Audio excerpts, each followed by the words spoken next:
and so he's sniffing her, he's asking her bra size, and he's, what else? He's going to buy her a skirt, he's going to make her a skirt to make her wear when it's her thighs. And she asked to go to the restroom a couple of times, and you know, there's a lot of nervous giggling like that. And then she goes at the very end of the 40 minutes. There's this little line, and he's off camera. Hopefully, she's crying in the restroom, and it's so horrible. It will give you goosebumps to go watch it. It's just vile. And I'm sure this is not the worst of things, but it should make us all very, very angry indeed. And I would recommend that you do look at that. Hold on. So just this reference to the fact that there is this wider culture. So fantastically intelligent and magnetic TV personality, Mary Beard, gets written about by A.A. Gill, a self-absorbed wanker who writes in the Times, who says that she shouldn't be allowed on television actually because she's too ugly for TV. And Mary Beard is a very, very strong and very intelligent woman who just kind of brushes him off. But it's a really horrible story that you see all the time. So it's not just games.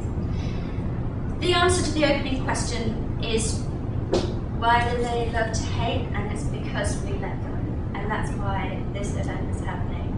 The scale of the problem is daunting. Another fantastic example that just gathers together and beautifully articulates is the work of Jean Pilburn. Does anybody know her work? So there's now a fourth iteration of Killing Us Softly that looks at the sexism in advertising and identifies the kind of key ways in which women operate in advertising. Multiple strategies are required. The industry needs to play a significant role, obviously, and we need to draw on the work of feminists in other fields, particularly feminist media studies, who made some gains, and then that we've seen a kind of slip back. We need to excavate.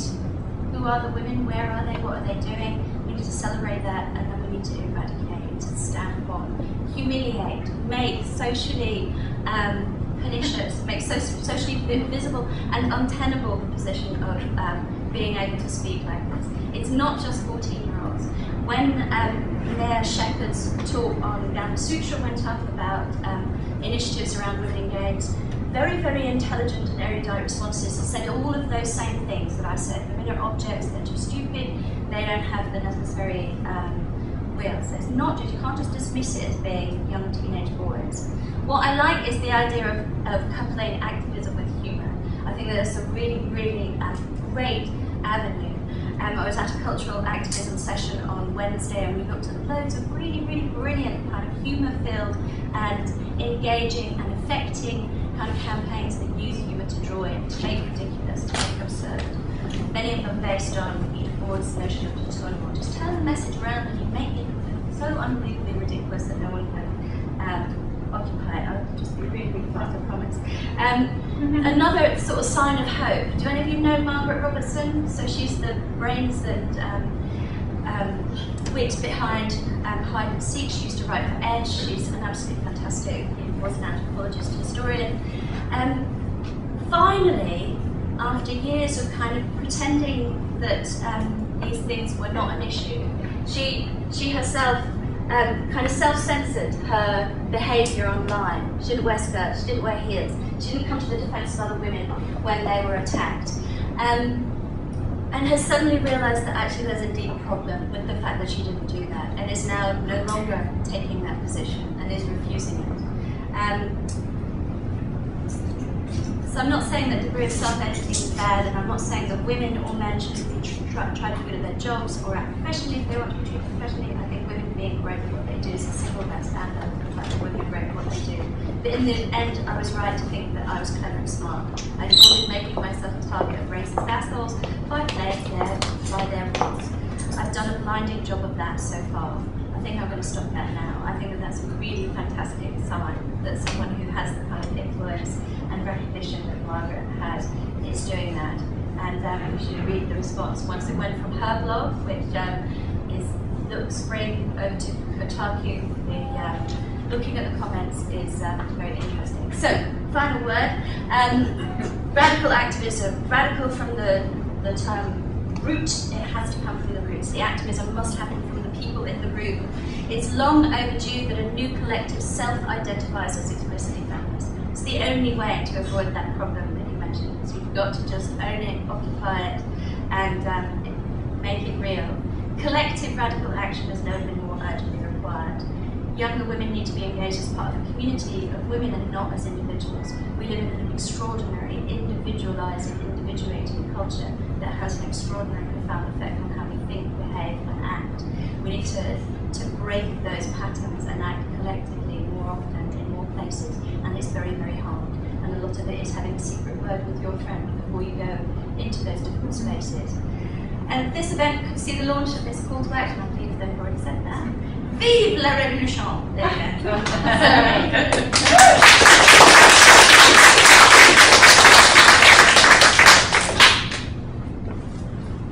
Helen, I wonder if you could just maybe summarise some of the successes of feminist media studies and some of the young women we have been thinking about what actions to suggest. Well, one of the things that they did was form groups that made and distributed video telling women's stories. And there are a number of different collectors that did that. One of them was Bureau Productions, another one I've got the name of. But Mandy Rose was a representative of that group at this event that I was at on Wednesday.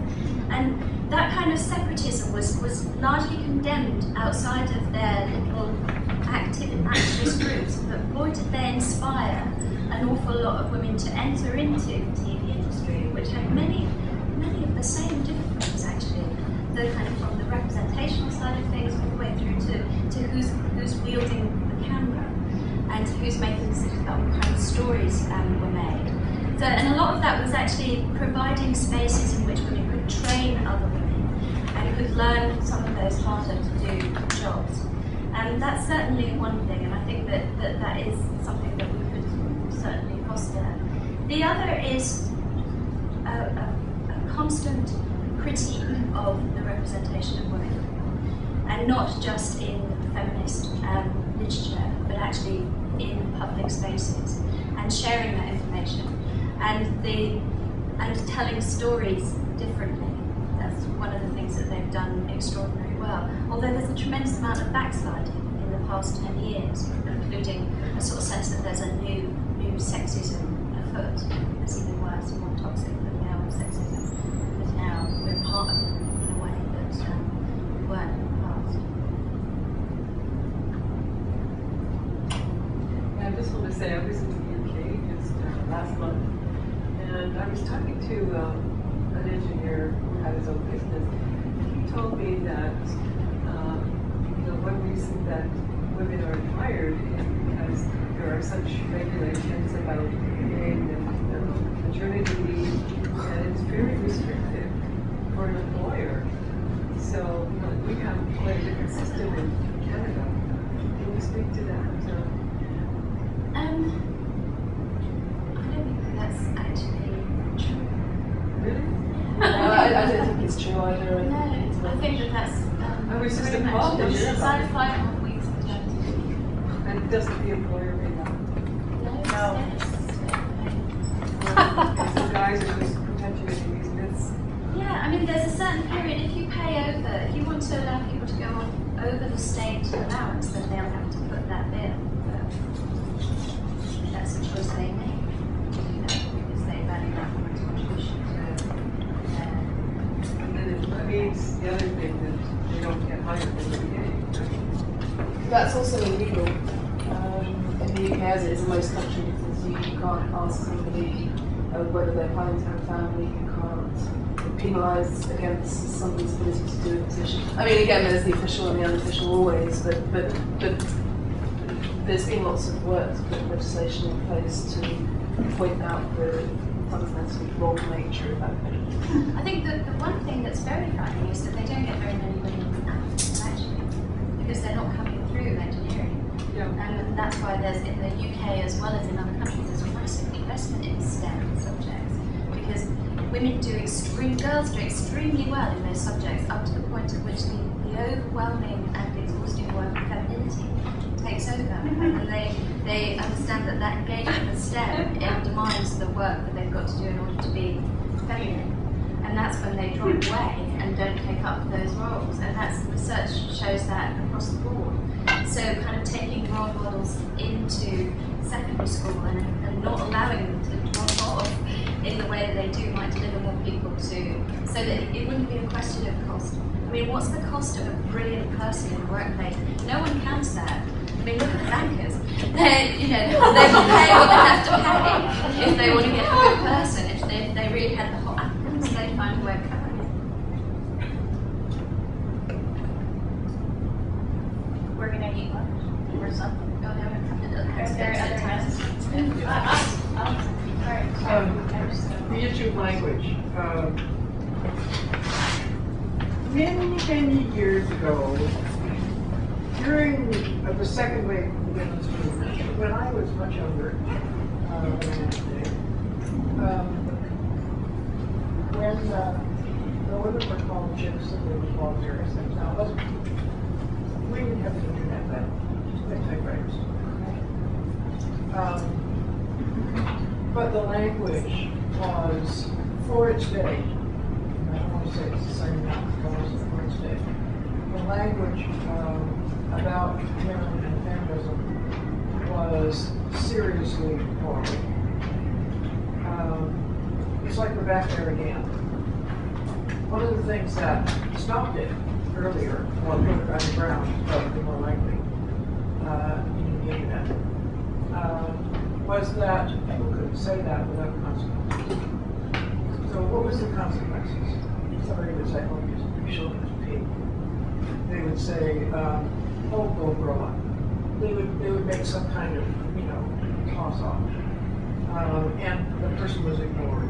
So the sociology of the moment was people who were taught like that were excluded from the sociology of the moment. So the question becomes, what's the sociology of the internet that then allows this kind of talk when there are no consequences because you don't know who says it?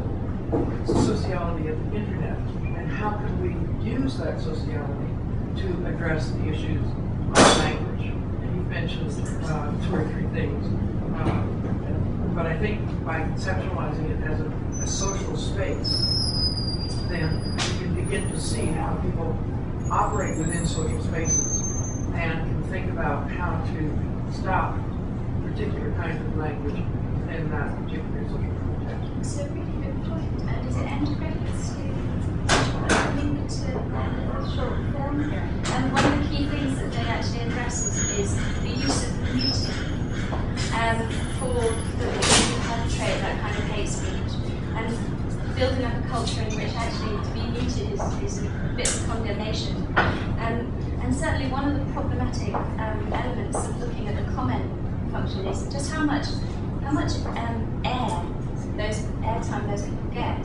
They get re-commented over and over again. People who make the most pernicious, most disgusting remarks get repeated and responded to. And looking at that end credits thing, I was thinking, okay, well, we can get the industry to do something on the mute, but they also suggest not being allowed to speak online in a game until you've earned your stripes.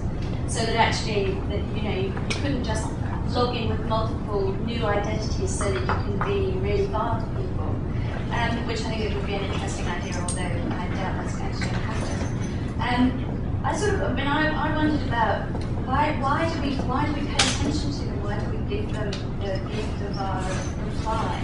And maybe one way would be to actually just delete those comments, so that those people don't actually ever see themselves represented. Because it is clear that a lot of it is about the desire to speak and be heard. And shock control. Yeah.